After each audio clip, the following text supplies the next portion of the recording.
chemically to the rest of the universe atomically. I think nature's imagination is so much greater than man's. He's never gonna let us relax. We live in an in-between universe where things change alright, but according to patterns, rules, or as we call them, laws of nature. I'm this guy standing on a planet. Really, I'm just a speck compared with a star. The planet is just another speck. To think about all of this, to think about the vast emptiness of space. Billions and billions of stars, billions and billions of specks. The beauty of a living thing is not the atoms that go into it, but the way those atoms are put together. The cosmos is also within us. We're made of spark stuff. We are away. The cosmos can know itself. Across the sea of space, the stars are other sun. We've traveled this way before, and there is much to be learned. We're all connected to each other biologically, to the earth chemically, to the rest of the universe atomically. I find it elevating and exhilarating to discover that we live in a universe which permits the evolution of molecular machines as intricate and subtle as we.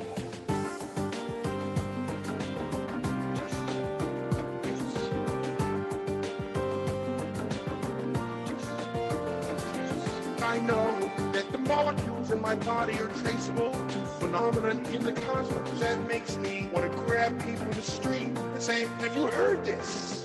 The beauty of a living thing is not the atoms that go into it, but the way those atoms are put together. The cosmos is also within us. We're made of spark stuff. We are away. The cosmos can know itself.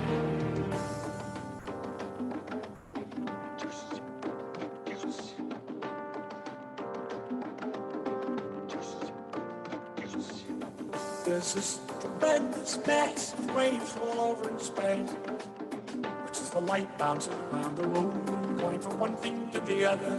And it's all really there, really there. But you gotta stop and think about it, about the complexity to really get the pleasure. It's all really there, really there. The inconceivable nature.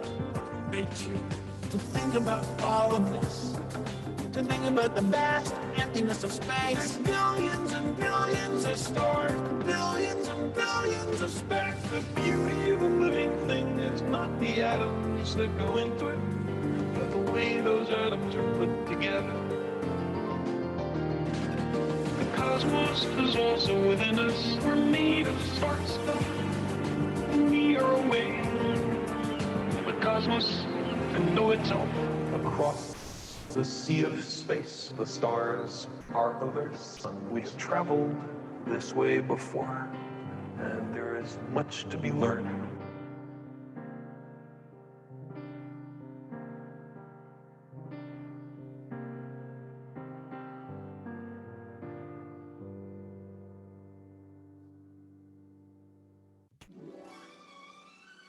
That was the Talking Alternative Radio Encore broadcast. We hope you enjoyed it. Now, for the live shows, professionals serving community, talkingalternative.com.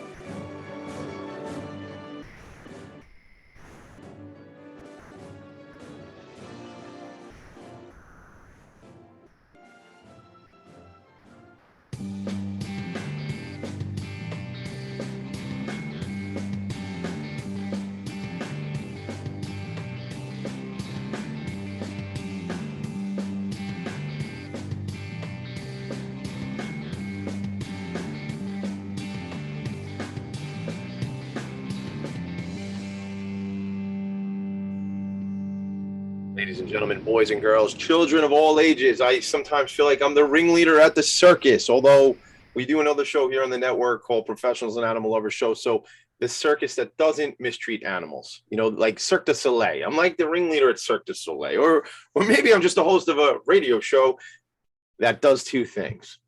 I help nonprofit leaders. What do? Tell their story and amplify their message.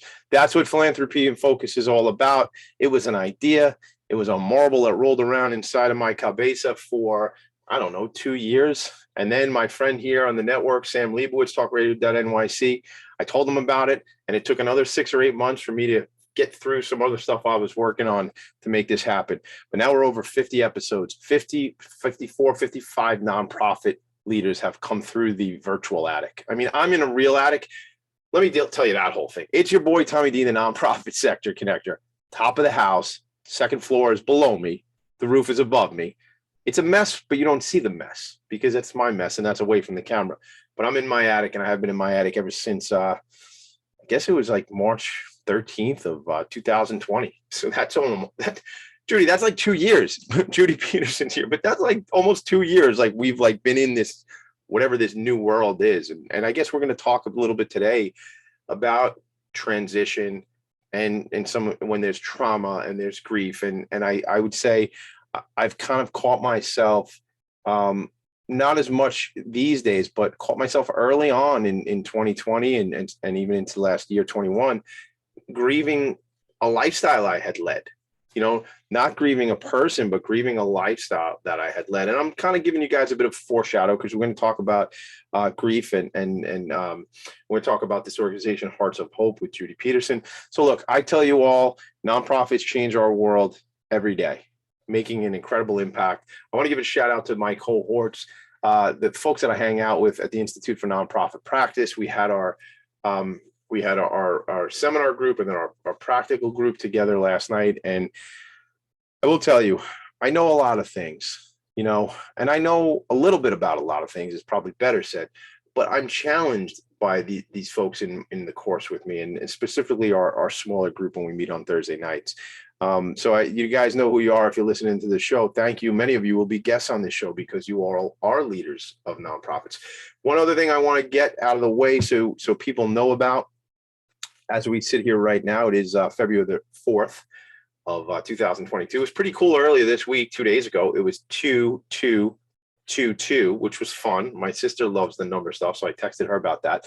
But what I want to tell you as we sit here early Feb of 22, the New York City Imagine Awards applications are out right now. So if you are a nonprofit leader, if you are an employee in a nonprofit, if you're the board chair, if you drove past a nonprofit and you know they're doing a good job, tell them about the New York City Imagine Awards. nycimagineawards.com is the website. And there's 5 different categories. There's a social impact category, innovation, rising star, leadership excellence, and the arts and culture award. And I've been involved with the Long Island Imagine Awards, I guess, for the last 4 or 5 years. And this is the second annual New York City Imagine Awards coming up. So if you are connected to an organization, and if you can't find the website, why don't you send me a note, Tommy D .nyc on Instagram, and the same on TikTok, Tommy D @philanthropyandfocus.com. And Focus is spelled with a PHOCUS because why wouldn't it be? I'm a guy who has 6 letters in my name. I don't even use my whole last name. So why would I spell Focus the way everybody else does? All right, get out of the way, Tommy D. Let's bring the guest on the show. Okay, Tommy D, if you insist. All right, so Judy, were you ready for this? Did you know like this is what it was going to be like? Yeah, I'm ready. You ready? All right, good. All right, I got to make one quick shout out because these things don't happen without connections. And while I don't or haven't met Roberta Ginsburg in real life, she saw some of the stuff I'm out there doing, which is certainly it's flattering to see the stuff I'm doing. People are digging it and people are connecting and reaching out. So thank you, Roberta. But she's a board member of your organization, right? And she found me and she said, you know, you got to get Judy on the show, right? Sure did. Roberta is one of those people who is almost bigger than life. And we are so blessed to have her as a board member because she has more energy than than any of us combined. And so it's incredible what she does. It's an honor to have her as part of our board. We absolutely love that. And I absolutely love that she connected the two of us. It's so cool. Those are my kind of people. Loud, like I kind of get out there, make it happen. I dig it. And that's what she did here. She made it happen. And it's funny, like a lot of my guests are either people I've met before, I know, like in the physical world, or that have been connected to me through my network, right? I call myself the nonprofit sector connector. People are starting to introduce me that way now, which is fun, how I created that whole thing. Talk about manifesting, right? Like you do a thing and you put it out there, and it's happening, just like this show, just like your organization, which we're going to jump into. But she found me, Roberta, and that's how we got here. And it's funny because like when we met earlier this week, because I have a lot of conversations with a lot of people every day, you were telling me the story again, and I'm like, oh my God, we actually hadn't met yet. Roberta, usually I know people, right? And then we do a prep call just to be ready. But Roberta hooked this whole thing up, and I had forgotten that this is actually, well, not this, but the other day was our first connection. So without further ado, and me dancing and singing in the whole thing, this organization, Hearts of Hope, and it says the art of healing, just so not too long ago celebrated 20th anniversary, so 20 years of hope, right? Many organizations, many folks I've had on the show, really, because I can't think of another way to say it, I'll just say it, blow my mind how they can take, and it's even in my own family, my aunt, my cousins founded the Lindy Lou Foundation in memory of my cousin Linda. And when people take tragedy and loss, and as there's so many people out there, so many organizations that are founded this way, and create something to give back, to make an impact, to put what I refer to as, I didn't make this one up, but the ripple effect, right? To put that ripple effect in motion, it warms my heart and blows my mind at the same time. So I have a lot of physical things going on, I guess. My heart's blowing up, my mind is blowing up, but it's very touching. So can we start?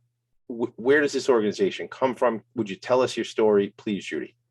Absolutely. It's a pleasure. It's a pleasure to be here, Tommy. It's going to be a great hour spending time visiting with you. Thank you. But I can, just to back up a little bit about the people who do, the founders of nonprofits. I've had the chance to meet so many founders of nonprofits.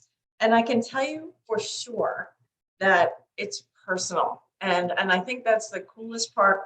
Whenever I get to meet anybody who's formed an organization, I often start with that question. I'll ask people, is it personal for you? And typically it always is. And so I'm able to, excuse me one sec, my phone's ringing and I got to get that away.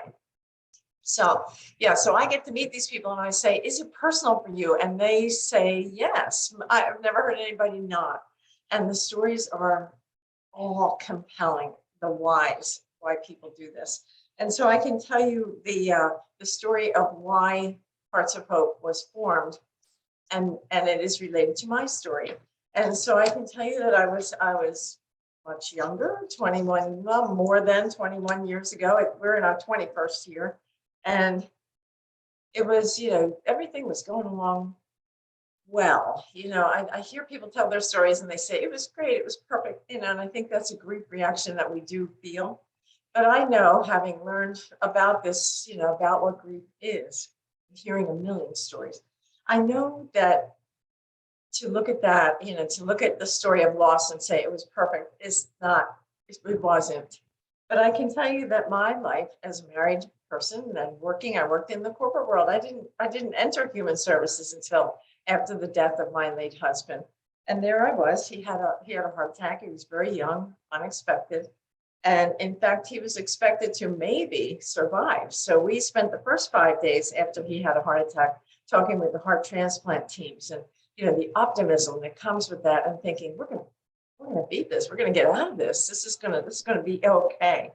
And then, the turning point at the 5-day mark to realize, wait a minute, maybe not that much okay. And so there it was, the outcome was not what anybody was hoping for. And there I was thinking, I don't even know what just happened to me. And that's kind of what grief feels like, that, that we can talk forever about stages and how they impact people. And you can even have lots of conversations with professionals in the field about maybe the stages aren't even valid. But But I think what the initial reaction for anybody who has had a loss, you may even think you're ready. So, people whose loved ones have been sick forever and were anticipating that they were going to die. That time when it actually happens, you are so not ready. Let me stop. If I could stop you there, Judy, 1 second, because I think this is an incredible story. And thank you for sharing it. That piece where you just said you may not even be ready. Someone has been sick, as in an example, maybe have been sick for many, many years. Maybe they're elderly and maybe they're going through Alzheimer's or dementia. And this has been like, I don't know another word, so I'll just say an inevitable thing. This was happening, right? But even in that scenario, your point is you're not prepared. You're not ready. We as a species. Right, I believe so. So, I started my early days in human services as a hospice worker. I'm a social worker, an educated social worker. And that's what my degree was in. That's what the passion that I had for the field, where it led me. And I can tell you that as much as people feel they are prepared, that, it's like the clock winds back to zero, or, the stopwatch goes back to zero, the moment of death. And so you muddle around. Those first few days are you barely remember them, and you're putting one foot in the other. Putting one foot in front of the other is a great accomplishment. And you just move forward. You lean on all your supports, and so I can backtrack a little bit. And so there I was in that place of what just happened, and I didn't know where to turn. And suddenly I found myself so fortunate to have people in my life that stepped forward. And I think in many cases, there were some folks that I thought, well, they'll for sure be here because they'll be here. And perhaps they were not in the way that I thought they would or wanted, or however it went. And then out of the blue would come these people I never expected. And so that was. You find that to be common in a lot of the people you meet with, that there was like, wow, I wouldn't have expected, not that that person isn't a great person and wasn't loving and caring, but that, wow, you came to my aid. And then these people that maybe we would have expected to have been around are not as engaged. Is that pretty common in your experience in speaking with folks? It's not uncommon. I think for some people things just kind of fall into place, but I would say that it's very much more so that you kind of get through your early days of fog. You kind of have this thought, okay, well, maybe this is how it's going to go. And it's interesting, and it's sometimes really surprising that it doesn't exactly go that way. I can give you a story. In fact, maybe 3 weeks before my late husband died, I worked, I told you I worked in corporate world. And so there I was in my office, and my coworker, her name was Joan, her dad had just died.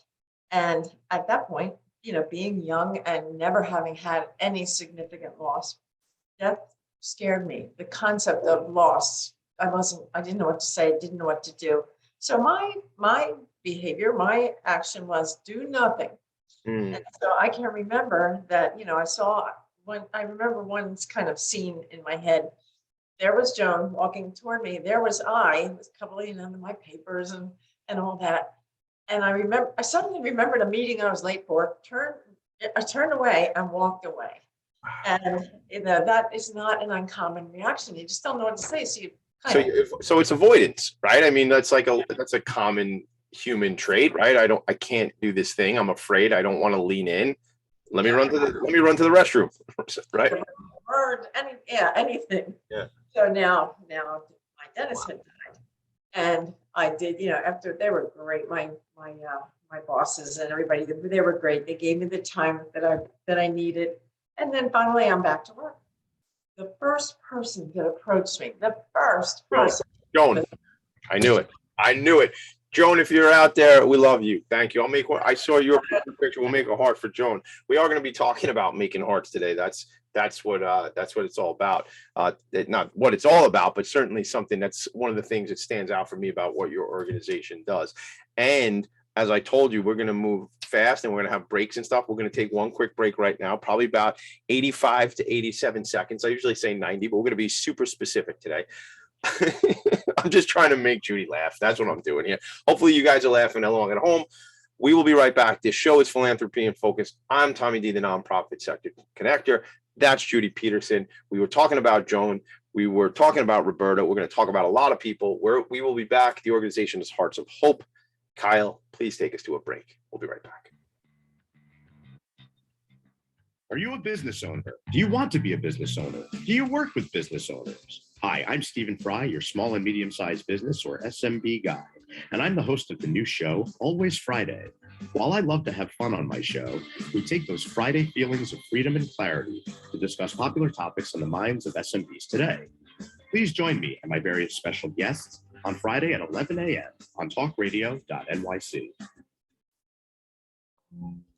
Are you a conscious co-creator? Are you on a quest to raise your vibration and your consciousness? I'm Sam Leibowitz, your conscious consultant. And on my show, The Conscious Consultant Hour, Awakening Humanity, we will touch upon all these topics and more. Listen live at our new time on Thursdays at 12 noon Eastern Time. That's The Conscious Consultant Hour, Awakening Humanity, Thursdays, 12 noon on talkradio.nyc.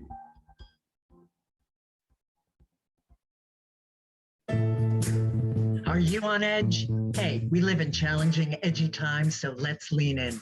I'm Sandra Bargman, the host of The Edge of Every Day, which airs each Monday at 7 p.m. Eastern Time on talkradio.nyc.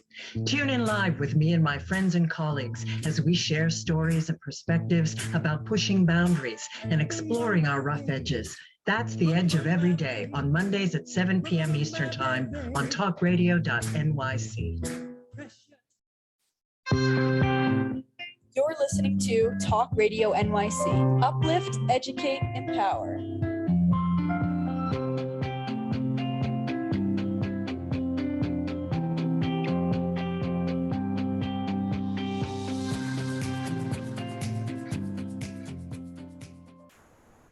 Nonprofits need connections to move in good directions. So cut through all the static. Join Tommy in his attic. Thank you for dancing, Judith Pedersen. You know, it's funny because sometimes I make people sing on the show. So you're fortunate, and I haven't asked you to sing just yet. So look, here's the thing. I want to send hellos and shout outs and the whole thing to some people checking in on Facebook. If you do want to check in on Facebook, if you just happen to be listening right now, go to Facebook and then type in Talking Alternative Broadcasting and you'll find us. Shout out to my friend Linda Berman. Linda, I love you. The ringleader comment, actually, I always think of you when I say that. Linda with the corporate source, she sent me a t-shirt with like the ringleader, like the big top, like and stuff like that. So Roberta's checking in. Yes, we appreciate you, Roberta. Thanks for making the introduction. Vesna Grossin Dan says, this is the best nonprofit. Judy is incredible, and this program brings so much hope and healing to those who need it most. This is for everyone, young and old, in between. Such a beautiful program. Young and old and in between. So it's for everybody. I got a little emotional there, Vesna. Not nice. You almost made Tommy D cry on his own show. Very sneaky of you. And Roberta also just telling us how special the organization is and sharing some information. So if you are looking to learn more about Hearts of Hope, you can check it out on Facebook, and Roberta Ginsburg will hook you up and Judy will hook you up. The last thing is my buddy Mick Collins underscoring what we talked about in that first part of our conversation. Just because death isn't unexpected doesn't make it any easier to accept. You know, I'll tell you, fortunately, both my parents are still alive, and I've lost grandparents, lost some young people who shouldn't have passed. They shouldn't have passed at such an early age. And I just say, like, you know, there's like, when someone loses somebody older, it's still their parent, or right, you know, or it's still their grandparent. Just because you might be 50 years old and you lost your 70-year-old or 75-year-old parent, that's still your mom. That's still your dad. That's not an easy thing to just let go. So we're talking about that stuff today. So Judy, so your husband passes, you go back to work, but I'm gathering from the part of the conversation we had the other day, the bit of the notes I've read about you, you weren't happy in corporate anymore. That just wasn't going to be the place. Is that kind of how it shook out? Because prior to that, you had not been a social worker. You had not worked in hospice, right? It was like, when that occurred, it was really like nothing ever fit again. The world literally did turn upside down. The people in my world were all still there, but especially for the folks that I knew as a couple, that couple wasn't around anymore. So all the people that were part of that couple's environment and network were different. And so I always wonder about that. Like, not the same, but like it's similarly, I think in a divorce situation, like some of that happens, right? Like where the network changes and it's like, well, we all hang out as couples. And then it's like, well, no, now what? Like, is it again, I don't know if you've been divorced or not before, but I just, things have now shifted. So the relationships, was it less inclusive for you, if that's a way to say it? yes, well, yes and no. Okay, so I think here's what happened for everybody. They all experience this loss, and that's what happens. It's never just one person who dies and one person who grieves. It ripples out to so many relationships. And I like what you say about divorce, because it is almost the same. The relationship that you had with couples, even if you're the friend, even for example, if I were the friend of a wife and our husbands kind of knew each other from being together, that's a big shift. And some of those don't go back. And so there's secondary losses. In fact, that's exactly what it's called. Secondary losses occur because now you've lost the life you had, you've lost the person, the life you had with that person, and the relationships that you, the surviving person, had with all of the people in your network. And that can include family and friends, especially in-laws. And it was that kind, it is that big. And I think so. I was not working in human services, and the fit clearly wasn't there anymore.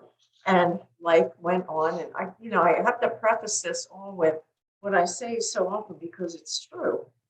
I think I may be the luckiest person on the planet, because everything just aligned for me. And the supports that I had were enough. And the people that were in my life, they were enough. And it was such that I was able to move adaptively, one foot in front of the other, and then a little bit faster. And then finally to where life, not only looked different and the tears stopped, but that it began, little glimmers, little rays of course, I would call that hope, but it was meaning came back. The first time a person who's had a significant loss laughs out loud, they catch themselves, because they think, is that an evolution? Is it now I've grown out of that metamorphosis, that, oh God, what are the chrysalis is now, it's in something new on the other side? Yeah, that's a perfect analogy. I think that you're in a new life, and that new life is looking different, and little by little, it's making more and more sense to you. And so as part of that new life that's kind of creating itself, and that you're, more and more becoming an active participant in, you're getting more and more to where you're helping to write the story. And that, as I've worked with people in grief all these years, that is a huge place to get to, where not only is the world, in the early days, you think the world's imposing itself upon you, but as you get to learn more, experience more, time, everybody says time helps, and it does. You have to be living in this world, and you are, whether you like it, hate it, or whatever, but you're in it, and it's becoming more familiar, more comfortable. And that's kind of what happens. And so little by little, and it could be things that you don't even think are significant, but the first time you laugh out loud, and let yourself laugh, that's a big deal. And then, soon you're, finding great, my friends having a celebration because they had a child born. I'm going to go. I'm going to pick out a great gift, and you become excited for things again. And that's the turning point. Is it always, sorry to interrupt you there for a second. Is it always a different, I guess everybody goes at their own pace though, right? I mean, there's no, as you said, we just started to allude to earlier, I gotta I'll say what I'm thinking because I always do. But I mean, we create these things. We, like we were just, monkeys and gorillas, right? And then so for us to say like there's stages in grief, and all the people who are clinical are going to tell me, Tommy, you're wrong. But my argument, and you're probably right, I might be wrong. But the thing is, like, these things, we created them. So are they not just ideas? So whether it be a diagnosis or a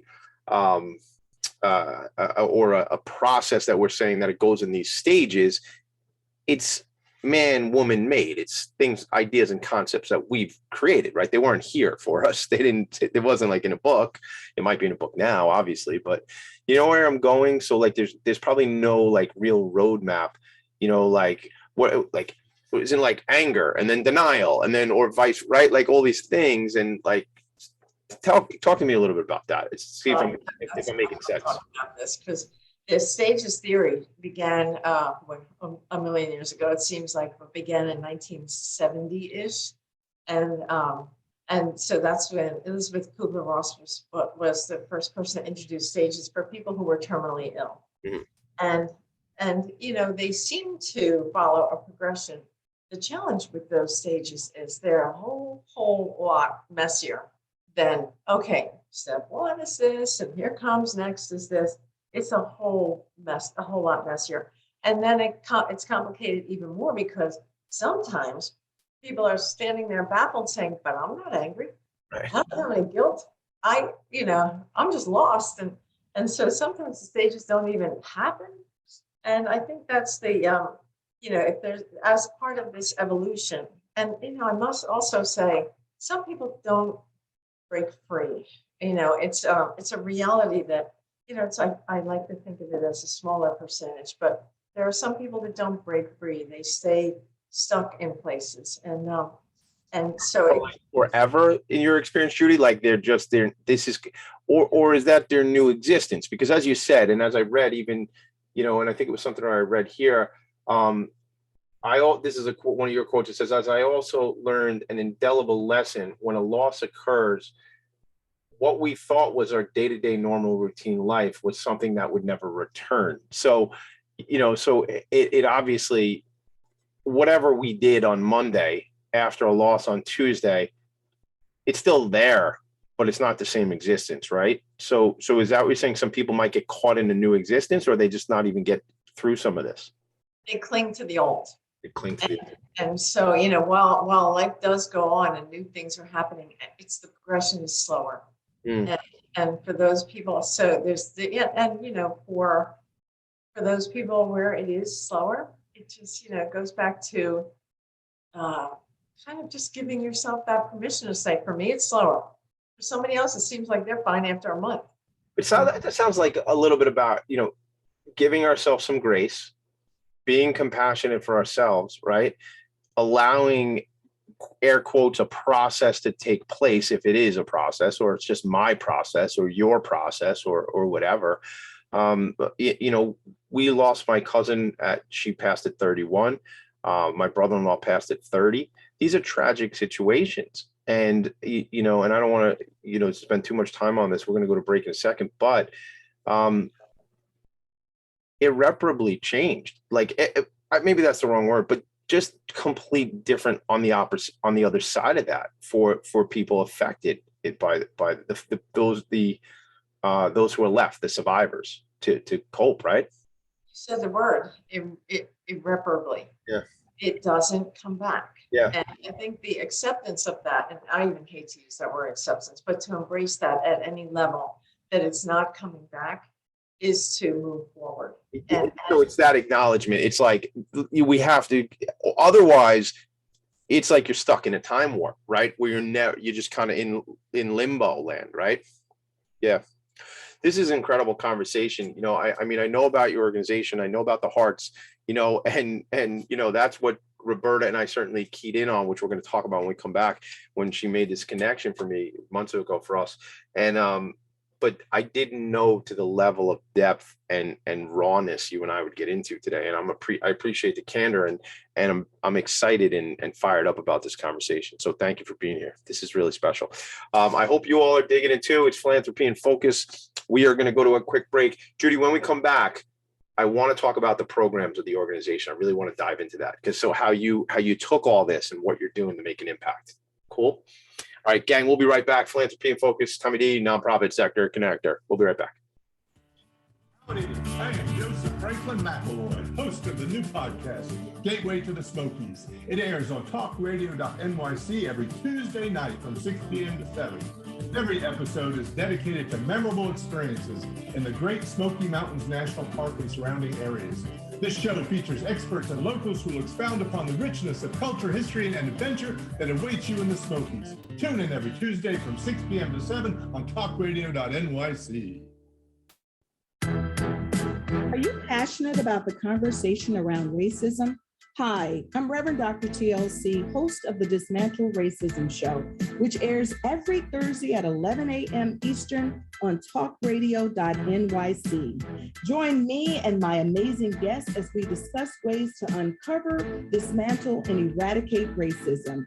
That's Thursdays at 11 o'clock a.m. on talkradio.nyc. Are you a small business trying to navigate the COVID-19 related employment laws? Hello, I'm Eric Sauver, employment law business law attorney and host of the new radio show, Employment Law Today. On my show, we'll have guests to discuss the common employment law challenges business owners are facing during these trying times. Tune in on Tuesday evenings from 5 p.m. to 6 p.m. Eastern Time on talkradio.nyc. You're listening to Talk Radio NYC at www.talkradio.nyc, now broadcasting 24 hours a day.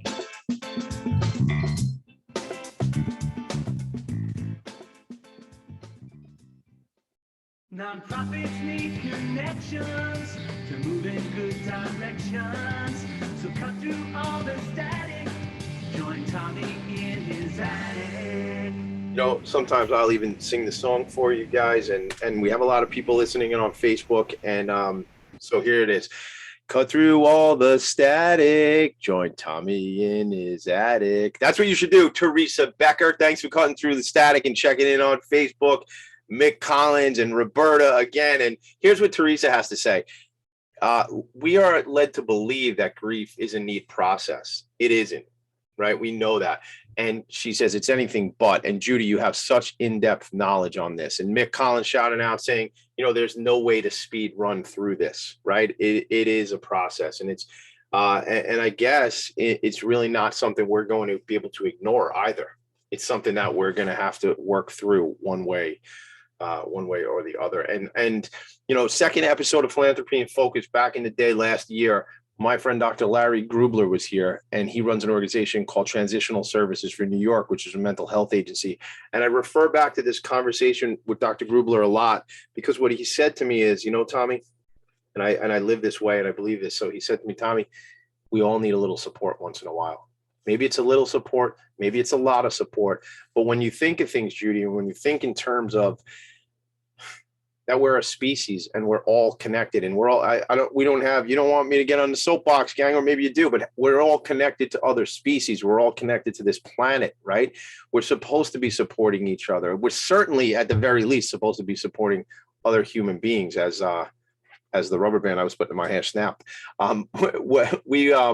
We're certainly supposed to be supporting each other. So Judy, let's talk about how this organization does just that. Let's talk about the support. Let's talk about the programs. Let's talk about the hearts. I mean, I sent you a note the other day and I said I wanted you to hook up and connect with my friend Kylie McGreen from the organization A Moment of Magic. And you said you guys have already done some work with Kylie and AMOM, right?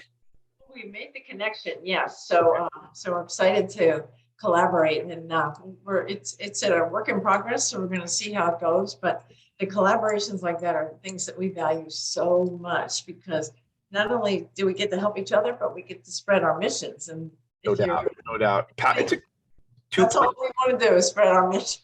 100%. 2 + 2 it might be 4, and focus might be spelled with an F, but in the attic, it's not. And in the attic, and in my world as a connector, 2 + 2 is some exponential number much greater than 4. And so by you and Kylie and other organizations, and I have dozens of organizations, and I think you work with Paul Rubin, my friend at Camp Good Morning, MOURNING.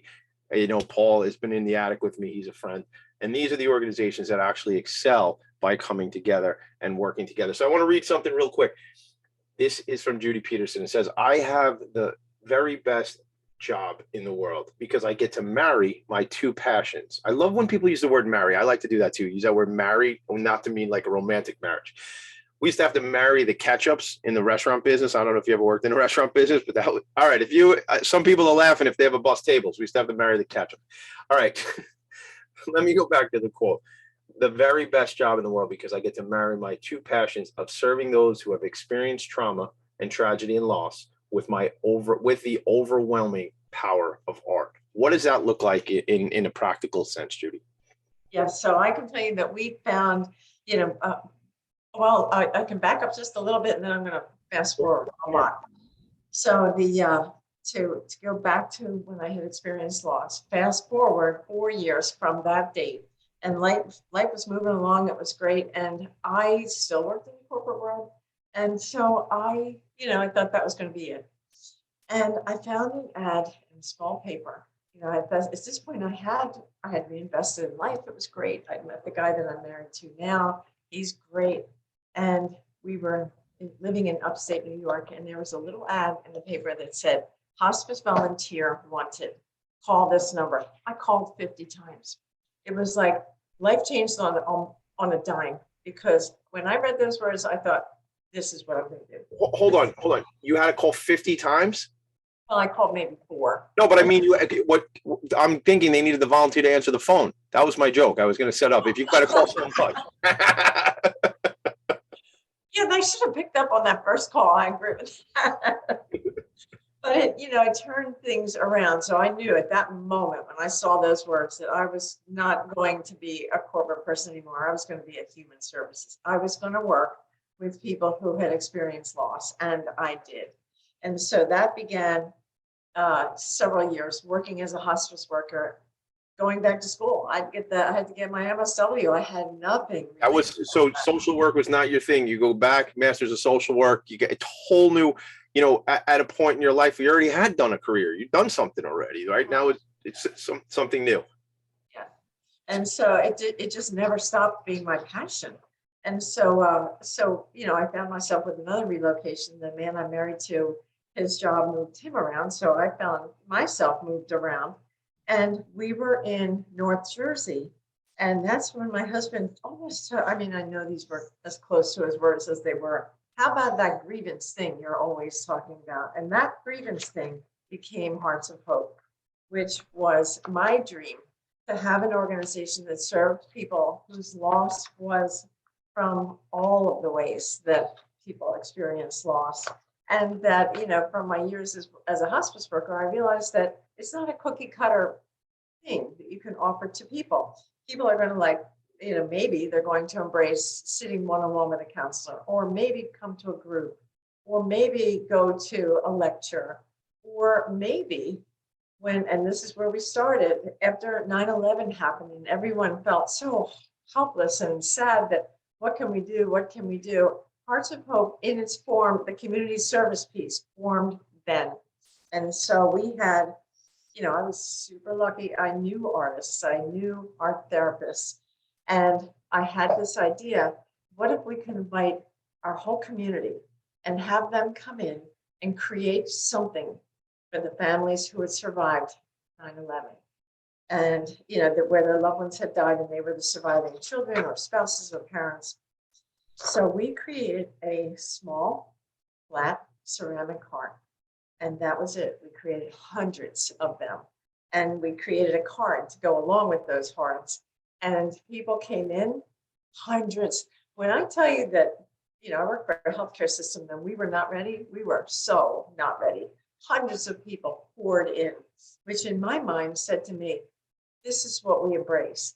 We have this need as human beings. And Tommy, I love the way you talk about connections, because as human beings, this is us. It's not all the negative stuff you read about. It's when something bad happens, we want to reach out and help. And so that's what happened, times 700, times all these amazing gifts. And that was that.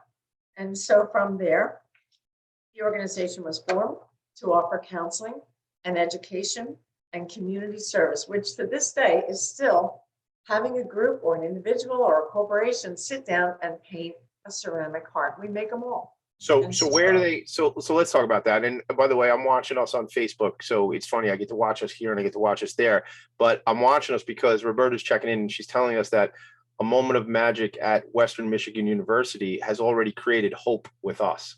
So it's already happening. So thank you from Roberta. Thank you. Some reports from the field, from the front lines. Appreciate it. Right on. So good. And they're such a special organization because they have these affiliations across the country at different universities, and sororities and fraternities really plug in with a moment of magic. So leveraging each other because of what you're doing will be so fun. I'm glad that that's happening.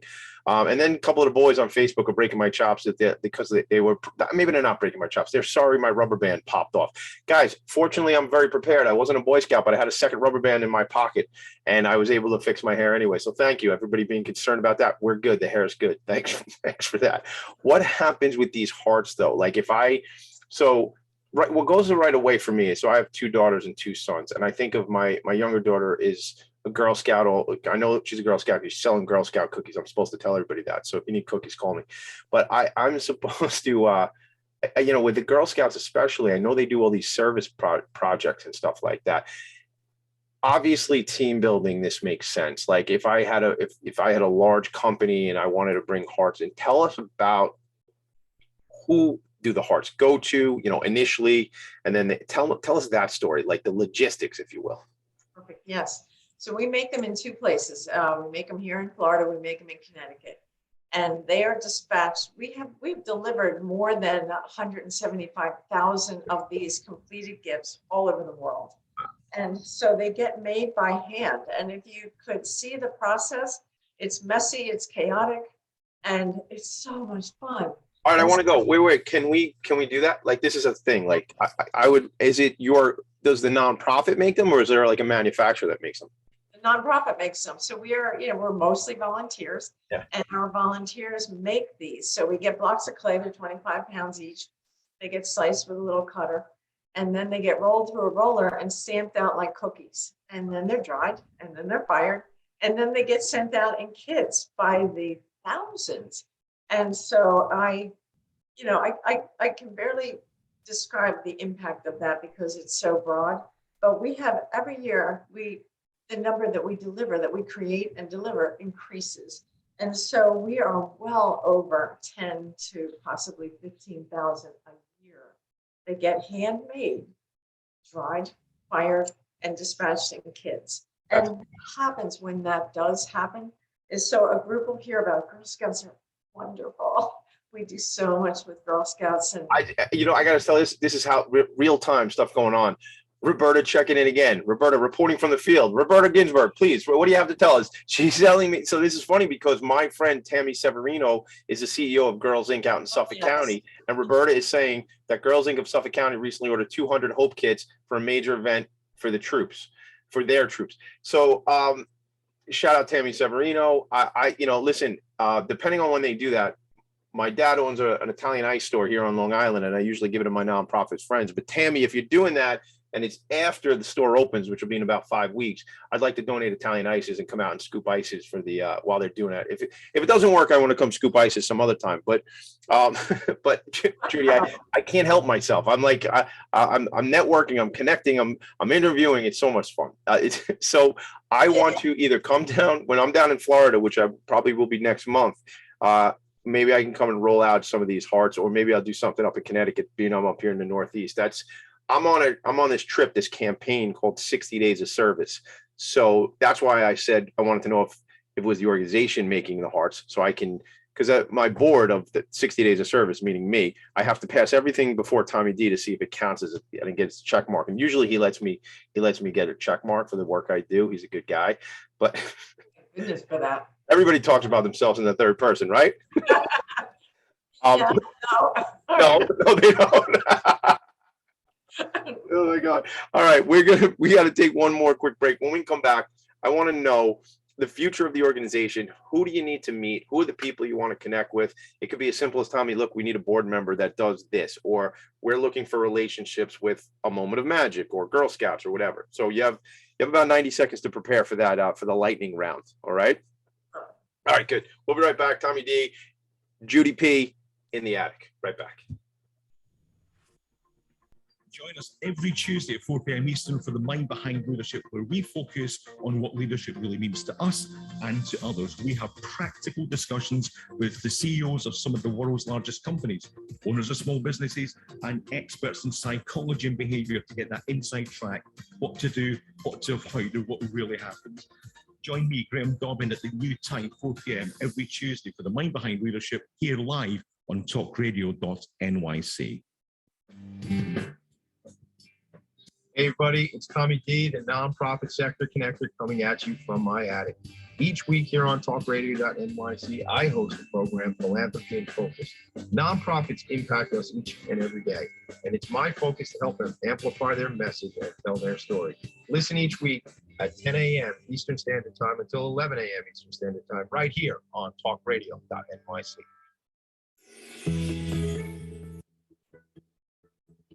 Calling all pet lovers. Pet Avengers, assemble!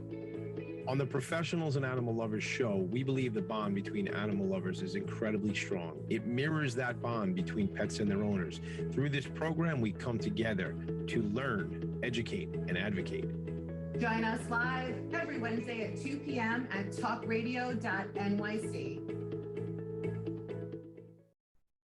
You're listening to Talk Radio NYC at www.talkradio.nyc. Now broadcasting 24 hours a day.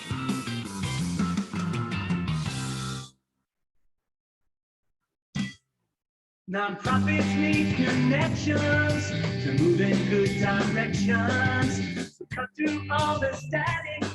Join Tommy in his attic. Look, if you are somewhere and there's a bunch of static, my ask is, would you cut through it and join Tommy in his attic? All right, here's the deal. Shout out to Cessia putting up, Cessia is my executive assistant. She put up some information, the website for our heartsofhope.org. That's where you can find out about this organization. So many people are checking in, other hosts from the network, Eric Sarver's here, and a bunch of your supporters from this organization here, Judy. So let's talk about supporters. Teresa is a volunteer, Roberta as a board member and volunteer.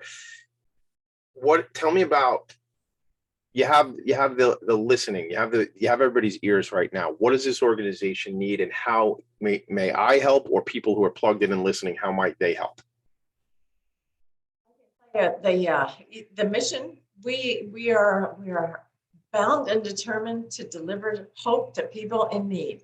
And so that can be somebody who needs encouragement, that can be somebody who's just had a loss, that can be people in cancer centers. So we want to partner with groups all over the country. And we really have been fortunate to partner with many, and not only, community groups. Our first chapter started in Newtown, Connecticut after that awful tragedy.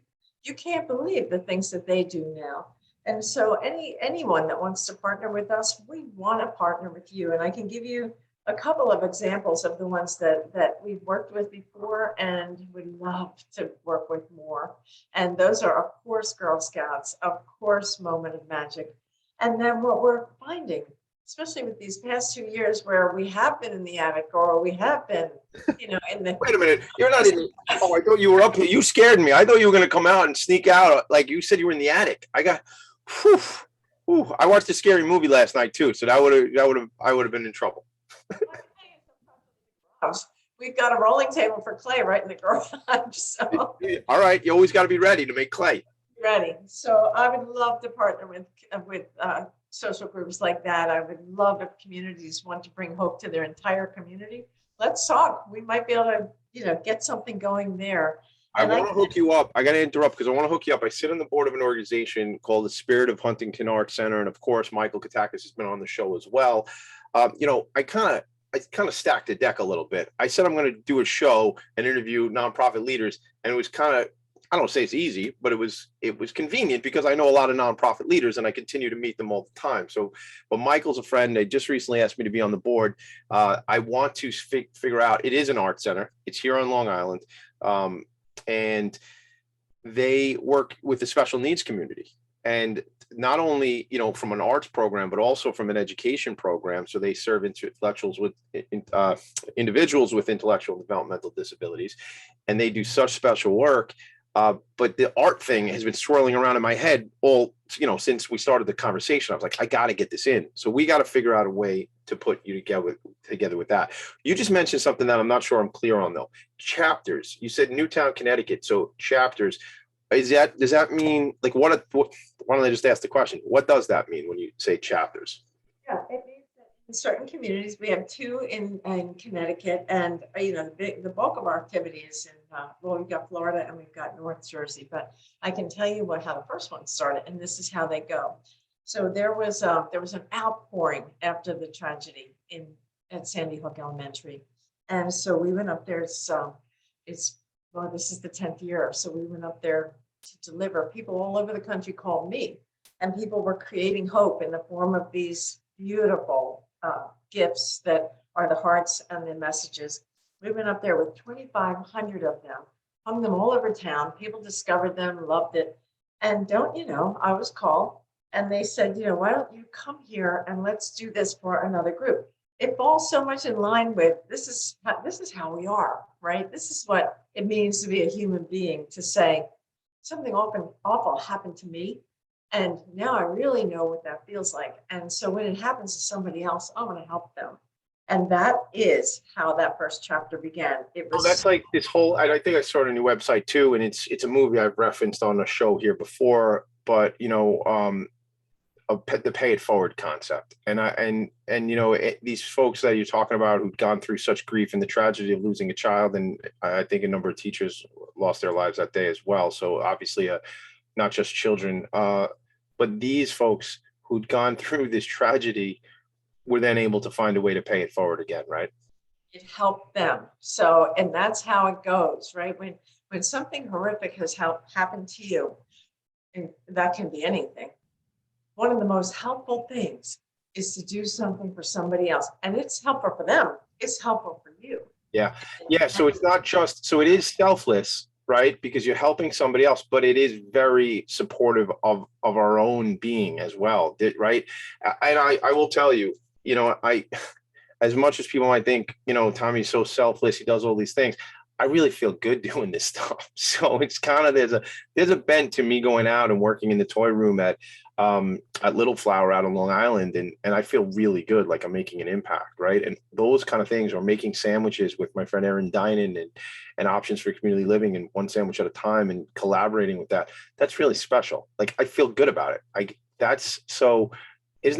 think it's okay for us to do it to feel good, right?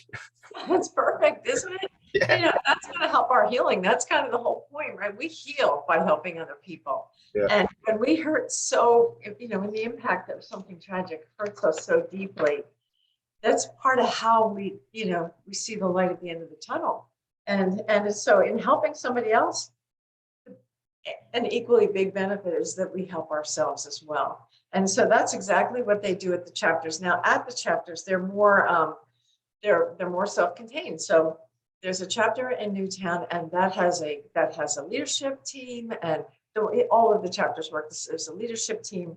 Every month they get together, or they have these different events, and they have the community. They invite the community to come out and create art and create hope, which is the most important component. By picking up that paintbrush and feeling like a little kid again, and thinking about your design and what will be pretty, or what will be cool, or what will the other person love.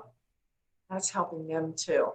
And then and this is my favorite part, if you get the opportunity to be part of taking those creations, those gifts, all accompanied by messages that kind of blow you away, and then you get to hand it to somebody, it's amazing. Is a lot of it that step where they're physically able to give it to someone? Like, because I imagine, like, if we send things, I'm assuming, and I might be wrong, but there must be something with veterans or troops overseas that there must be a program there, right? So some of that, you may never meet this person, right?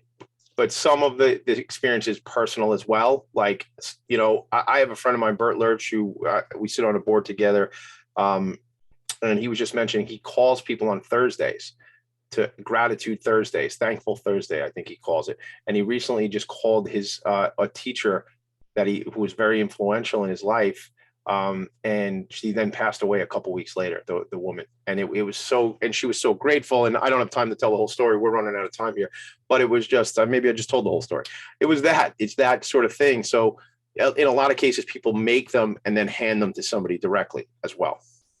Oh, yes. So, yeah. And to your point, we've sent these overseas to so many groups, and that, you know, that's kind of another component of this, that people are doing this even with kids. Yes. So, you know, you get maybe the 5-year-olds, they don't quite grasp, but children know that they're creating for somebody that they may never meet, and they're creating something really, really special, and they're not keeping it.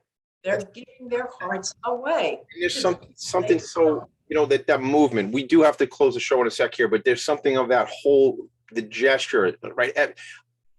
Somebody was on, actually, Cliff Baker, A Need We Feed, was on the show a couple of weeks ago when I met him in person. We did a quick video and he goes, Tommy, what we do, that's a win-win-win, isn't it? I go, yeah, it is. I was like, heck yeah. Yeah, that's exactly what it is. And that's what I'm hearing here. My condolences to my friend Linda Berman. My condolences to family. She said, you know, her friend just lost her husband to a heart attack, and this information was so valuable. Wow. Oh my God. Thank you, Linda. Thank you for making that comment. I appreciate you. I appreciate everybody checking in on Facebook. I appreciate everybody listening. If you want to find out more about the organization, ourheartsofhope.org.